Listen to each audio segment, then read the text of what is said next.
نحمده ونصلي ونسلم على رسوله الكريم اما بعد اعوذ باللہ من الشیطان الرجیم بسم اللہ الرحمن الرحیم ان اللہ وملائکتہ یصلون علی النبی یا ایہا الذین آمنوا صلوا علیہ وسلموا تسلیما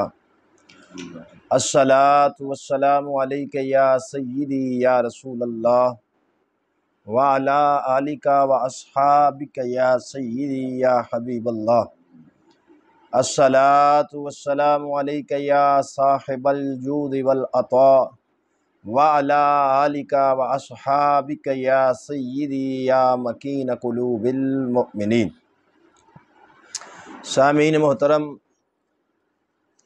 حضور نبی اکرم صلی اللہ تعالی علیہ وآلہ وسلم کا ارشاد گرامی ہے، انما الاعمال بالخواتیم، عملوں کا دار و مدار خاتمے پہ ہے۔ یعنی اگر بندے کا خاتمہ بالایمان ہو جائے تو جتنا بھی گناہ گار ہو، ایک نہ ایک دن اللہ اسے اپنی رحمت سے، کسی نبی ولی کی شفاعت سے جنت ضرور عطا فرمائے گا۔ اگر خاتمہ غلط ہو، بے ایمانی کی حالت میں ہو، تو پھر جہنم اس کا مقدر بن جاتی ہے۔ اسی لیے ہمارے بزرگوں نے، صوفیاء نے، علماء محدثین نے یہی کہا کہ ہمیشہ انسان کو یہ دعا کرنی چاہیے کہ اللہ رب العالمین ہمارا خاتمہ بالخیر فرمائے۔ موت ایمان کی مانگنی چاہیے۔ اگر ایمان کی موت انسان کو نصیب ہو جائے تو اس سے بڑی دولت کائنات میں، دنیا و ما فیہا میں نہیں ہے۔ ایمان ہی سب سے بڑی دولت ہے۔ آج ہم جس مسئلہ پر کے لیے حاضر ہوئے ہیں وہ ہے پیر عرفان شاہ کا ایک نیا جھوٹ، جو اس نے ببانگ دہل بولا۔ اور اس وقت عرفان شاہ رافضیت پھیلانے میں، شیعت کی سپورٹ کرنے میں مکمل سرگرم ہے۔ وہ کھل کر تو بات کر نہیں سکتا، مگر دبے لفظوں میں وہ ایسی باتیں کر جاتا ہے جو سراسر رافضیت کی ترجمانی کرتی ہیں۔ اس بندے کا یکدم عقیدہ اہل سنت سے ہٹ جانا، یہ دوسروں کے لیے بھی لمحہ فکریہ ہے کہ ایک بندہ جو کبھی کہا کرتا تھا میرا لوں لوں بریلوی، اہل سنت کے علاوہ میں کسی کی بات نہیں کرتا، کسی کے ساتھ اتحاد نہیں کرتا، آج وہی بندہ اپنی تمام باتوں سے یو ٹرن لے کر روافض کی گود میں جا کر بیٹھ گیا۔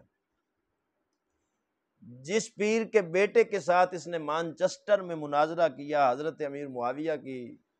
شان پہ، اس مناظرے کو آپ یوٹیوب سے نکال کر دیکھیں، یہ واضح وہاں لفظ بول رہا ہے اس پیر کے بیٹے کو کہ تمہارا باپ جہنمی ہے، محدث ہزاروی۔ مناظرے میں اسے جہنمی کہہ رہا ہے، اور اچانک عرفان شاہ کا یو ٹرن لینا، اسی پیر کے بیٹے کے باہوں میں باہیں ڈال کر گلے ملنا، پھر بیٹھنا، پھر جس کو جہنمی کہا اس کی قبر پہ جا کر کہنا کہ اس کا فیض اللہ دنیا میں جاری کرے، حالانکہ محدث ہزاروی کی خرافات کو زمانہ جانتا ہے، اور اہل سنت کے اکابر علماء کا اس کے خلاف کیا فتویٰ ہے اسے بھی اہل علم بہت اچھی طرح جانتے ہیں۔ اس بندے کا یکدم عقیدے سے ہٹنا یہ لمحہ فکریہ ہے، پتہ نہیں یہ کس گناہ میں پکڑا گیا اور اللہ کی گرفت میں آ گیا، اور اس کی عمر کی ہوئی محنت ساری برباد ہو گئی۔ اس بندے کا انجام دیکھ کر تو اب ہمیں بھی ڈر لگتا ہے کہ ہمیشہ اللہ سے یہی دعا مانگنی چاہیے، یا اللہ خاتمہ بالخیر فرمانا اور مرتے دم تک صحیح العقیدہ اہل سنت و جماعت پہ قائم رکھنا۔ عرفان شاہ کے ساتھ میری ملاقات ہوئی تھی کسی وقت، غالباً وہ سن 2017 یا 18 تھا۔ چیچا وطنی میں،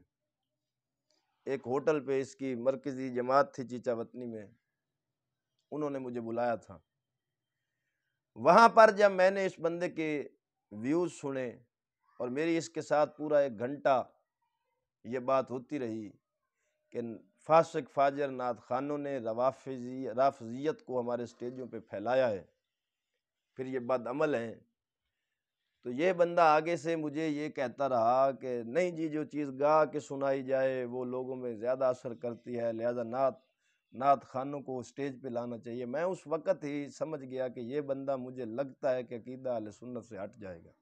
جو فساق قسم کے نعت خانوں کی پیروی کر رہا ہے عالم ہونے کے باوجود۔ تو بہرحال خطرہ تو مجھے اس وقت سے لاحق تھا اس کا، اور پھر وہی ہوا جس کا ہمیں ڈر تھا کہ اچانک یہ عقیدہ اہل سنت سے یو ٹرن لے گیا۔ اس بندے نے صحابہ کرام کی بھی گستاخیاں کی ہیں، سیدنا عبداللہ ابن عمر کی ہے،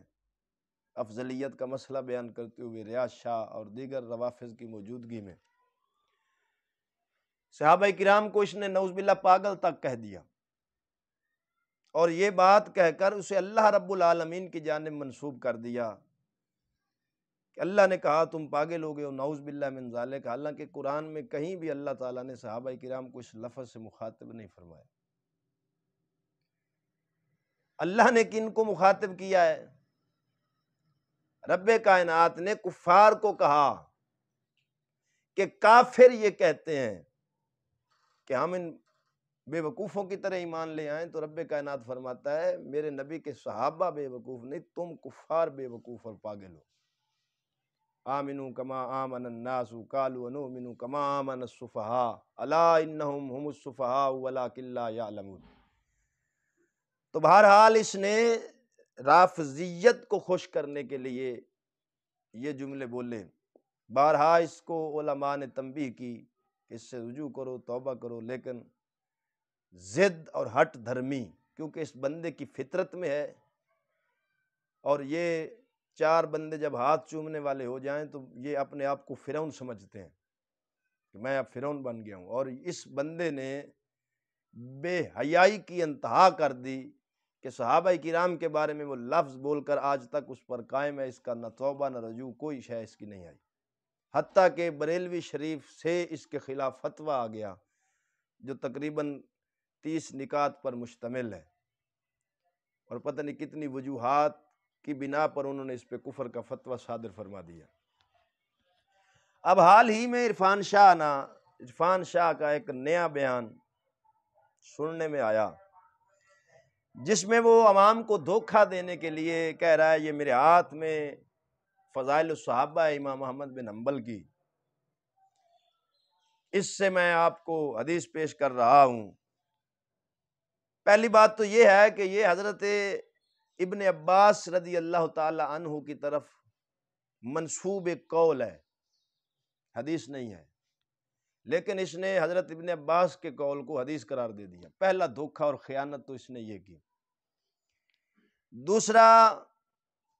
اس قول کی، اس روایت کی اسنادی حیثیت کیا ہے وہ میں آگے جا کر بیان کرتا ہوں۔ اب شاہ صاحب کا انداز کیا تھا کہ حضرت ابن عباس کہتے ہیں قال سمعتہ یقول لیس من آیات فی القرآن یا ایھا الذین آمنوا، کہ اللہ رب العالمین نے جہاں بھی یا ایھا الذین آمنوا سے خطاب فرمایا ہے اس سے مراد مولا علی ہیں۔ حضرت مولا علی ایمان والوں کے سید ہیں، سردار ہیں، امیر ہیں، شریف ہیں، رئیس ہیں۔ اب پہلی بات تو یہ ہے کہ تمام ایمان والوں کے سردار کہہ دیا، اس میں عرفان شاہ نے شیخین کا استثناء نہیں کیا، حالانکہ اہل سنت و جماعت کا یہ اجماعی اور قطعی عقیدہ ہے کہ حضور نبی اکرم صلی اللہ تعالی علیہ وآلہ وسلم کی امت میں نبیوں کے بعد سب سے افضل حضرت سیدنا ابو بکر صدیق رضی اللہ تعالی عنہ اور حضرت سیدنا فاروق اعظم رضی اللہ تعالی عنہ ہیں۔ اسی فضائل الصحابہ میں حضرت مولا علی کا وہ قول صحیح سند کے ساتھ موجود ہے جس میں آپ نے فرمایا اگر میں نے کسی کو سن لیا کہ اس نے مجھے ابو بکر اور عمر پر فضیلت دی ہے تو میں اس کو مفتری بہتان باندھنے والے کی حد لگاؤں گا 80 کوڑے۔ یہ مولا علی کا فرمان 80 صحابہ کرام سے مروی ہے مختلف کتب میں۔ ایک تو خود عرفان شاہ نے یہاں استثناء نہیں کیا، دبے لفظوں میں وہ مکمل تفضیلیت یہاں بیان کر گیا تمام کا سردار کہہ کر۔ پھر آگے کہتا ہے اگر آپ کو عربی آتی ہوتی تو مجھے ترجمہ نہ کرنا پڑتا، ہائے ہائے ہوئے ہوئے، اس طرح کے انداز اپنا کر وہ عوام کو یہ تاثر دینا چاہتے ہیں کہ پتہ نہیں کتنی بڑی بات کہہ دیجی جس کا حل ہی نہیں ہے، بہت بڑا نقطہ شاہ صاحب نے بیان کر دیا، حالانکہ شاہ صاحب سراسر گمراہی پھیلا رہے ہیں، بس صرف یہ ایک انداز ہے خطیبانہ، ہوئے ہوئے ہوئے ہوئے مر گئے، حال ہوئے مر گئے، کیا ہوا پتہ اندازہ کریں۔ کہتا ہے اگر آپ کو عربی آتی ہوتی مجھے ترجمہ نہ کرنا پڑتا، اللہ نے کیا کہہ دیا، ہوئے ہوئے یہ کہہ دیا وہ کہہ دیا۔ اب کہتا ہے الا وعلی راسوہا و امیروہا و شریفہا ولقد اطاب اللہ اصحاب محمد فی القرآن وما ذکر علی، کہ جہاں پر بھی اللہ نے اصحاب محمد پر عطاب فرمایا ہے وہاں سے علی الگ ہے، مولا علی اس میں شامل نہیں ہے، کیونکہ علی پاک کا ذکر اللہ نے ہمیشہ خیر سے ہی کیا ہے۔ اب اس میں وہ صحابہ کرام رضوان اللہ علیہم اجمعین کی بے ادبی کا دروازہ کھول گیا۔ اب جس طرح یہاں مولا علی کا استثناء کیا، وہاں پہلی بات کرتے ہوئے ابو بکر عمر کا استثناء نہیں کیا اس نے۔ اب اس روایت یہ فضائل الصحابہ میرے سامنے پڑی ہے، اس کا راوی، اس میں ایک راوی ہے جس کا نام ہے زکریہ بن یحییٰ الکسائی۔ اس کے بارے میں ائمہ اسم الرجال کی کیا رائے ہے وہ میں جناب کے سامنے پیش کر دیتا ہوں کہ اس راوی کے بارے میں اسماء الرجال کے ائمہ کیا کہتے ہیں۔ عبداللہ بن احمد کہتے ہیں کہ میں نے یحییٰ بن معین رحمۃ اللہ علیہ کے بارے میں کہ یحییٰ بن معین سے اس بندے کے بارے یعنی زکریہ بن یحییٰ الکسائی الکوفی اس کے بارے میں دریافت کیا تو وہ بولے، یعنی محدث یحییٰ بن معین رحمۃ اللہ علیہ نے فرمایا یہ ایک برا شخص ہے جو بری روایات بیان کرتا ہے۔ میں نے کہا مجھے تو اس نے یہ کہا ہے، یعنی وہ بندہ سوال کرنے والا حضرت یحییٰ بن معین سے کہنے لگا کہ میں نے حضرت یحییٰ بن معین سے کہا حضور آپ کہہ رہے ہیں وہ برا شخص ہے، بری روایات بیان کرتا ہے، لیکن جب میں نے اس ذکریہ سے بات کی ہو تو اس نے تو مجھے یہ کہا ہے کہ میں نے یحییٰ بن معین سے روایات لی ہیں، وہ آپ کا نام لیتا ہے، آپ کہہ رہے ہیں بری روایات بیان کرتا ہے۔ تو یحییٰ بن معین رحمۃ اللہ علیہ نے چہرہ پھیر لیا اور اللہ کی قسم اٹھا کر یہ کہا، حضرت محدث یحییٰ بن معین نے قسم اٹھا کر کہا کہ وہ کذاب جھوٹ بولتا ہے، نہ وہ میرے پاس آیا ہے نہ میں اس کے پاس گیا ہوں، اس نے میری طرف ویسے ہی بات منسوب کر دیا۔ اب اس سے تو یہ ثابت ہو گیا یہ بندہ کذاب بھی تھا، جھوٹ بولتا تھا کہ میں نے یحییٰ بن معین سے روایات لی ہیں، جبکہ یحییٰ بن معین اس کی تردید فرما رہے ہیں کہ وہ میرے پاس نہیں آیا نہ میں اس سے ملا ہوں۔ اب یحییٰ نے یہ بھی بتایا کہ یہ شخص اس بات کا اہل ہے کہ اس کے لیے کنواں کھودا جائے اور اسے اس میں ڈال دیا جائے۔ اب آگے چل کر اس نے کچھ روایات بھی بیان کی ہیں جو امام ذہبی میزان الاعتدال میں لے کے آئے، جس میں ایک روایت یہ بھی ہے کہ جنت کے دروازے پہ لکھا ہوا اللہ تعالیٰ کے علاوہ کوئی معبود نہیں، محمد اللہ کے رسول ہیں، علی آسمانوں اور زمین کی تخلیق سے 2000 سال پہلے اللہ کے رسول کے بھائی تھے، وہی جو افضال نس بندی وہ فیصل آباد والا جس کی جمعے پر بھی میں نے چترول کی تھی، اس کا دوسرا کلپ آ گیا ہے، اس نے یہی روایت بیان کر دیا ہے کہ جو کہتے ہیں علی کا پہلا نمبر ہے ان کو بھی علی کی سمجھ نہیں، اور جو کہتے ہیں علی کا چوتھا نمبر ہے ان کو بھی سمجھ نہیں۔ علی تو اس وقت سے جب سے خدا ہے، نعوذ باللہ من ذالک۔ الریاض النظرہ پیش پیا کرنا میں ذمہ دار بندہ، کیسے کیسے عجوبے اہل سنت کے سٹیج پہ آ گئے۔ وہ جو خواب میں حضور کو بندر دکھائے گئے تھے اپنے منبر پر، یہ وہی بندر ہیں جن کا مقصد ہی جھوٹ پھیلانا اور من گھڑت روایات کو بیان کرنا ہے۔ تو اس روایت کا راوی بھی یہی ہے ذکریہ، جس کا کذاب ہونا امام ذہبی نے تصریح کر دی کہ یحییٰ بن معین کی طرف یہ جھوٹی روایات منسوب کرتا تھا۔ آگے کسائی نے ابن فضیل اور ایک جماعت کے حوالے سے روایات نقل کی ہیں۔ امام نسائی اور امام دارا قطنی رحمۃ اللہ علیہ یہ کہتے ہیں کہ یہ بندہ متروک الحدیث ہے۔ اب ایک راوی اس کی یہ حالت ہے کہ سخت مجروح ہے اور اس پر جرح موجود ہے، اور دوسرا راوی ہے اس میں علی بن بزیمہ ہیرانی، اس کے بارے میں ہے کہ کچھ ثقہ محدثین نے اس سے روایات نقل کی ہیں،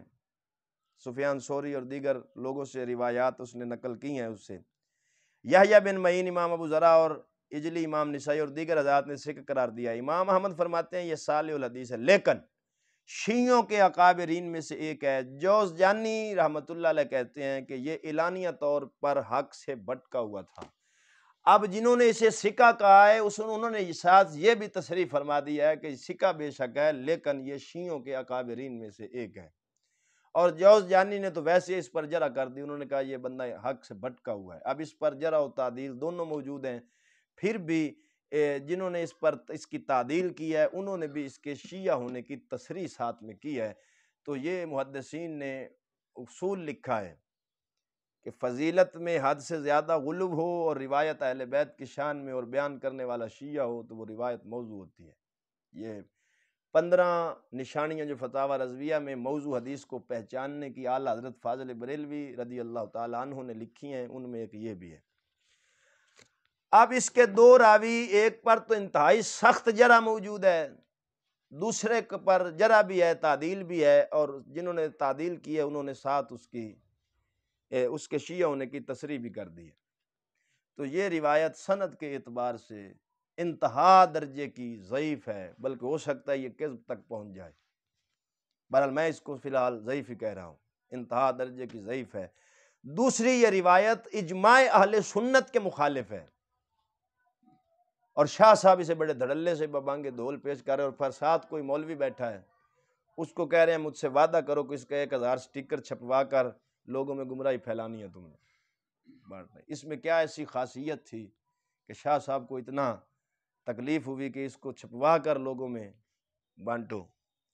کبھی یہ تو آپ نے نہیں کہا کہ یہ روایت چھپوا کر لوگوں میں تقسیم کرو کہ مولا علی سرکار نے فرمایا جو مجھے ابو بکر و عمر پر فضیلت دے میں اسے 80 کوڑے ماروں گا۔ یا تو ساتھ یہ بھی کہو کہ اوپر وہ حدیث لکھ کر اور نیچے یہ، دونوں کو چھپوا کر بانٹو سٹیکر۔ افسوس ہے، عجب پردہ ہے کہ چلمن سے لگے بیٹھے ہیں، خوب چھپتے بھی نہیں سامنے آتے بھی نہیں۔ اہل سنت کا کھاتے بھی ہو اور بولی رافض کی بولتے ہو، نہ کھل کے اعلان کرتے ہو کہ ہم رافضی ہیں،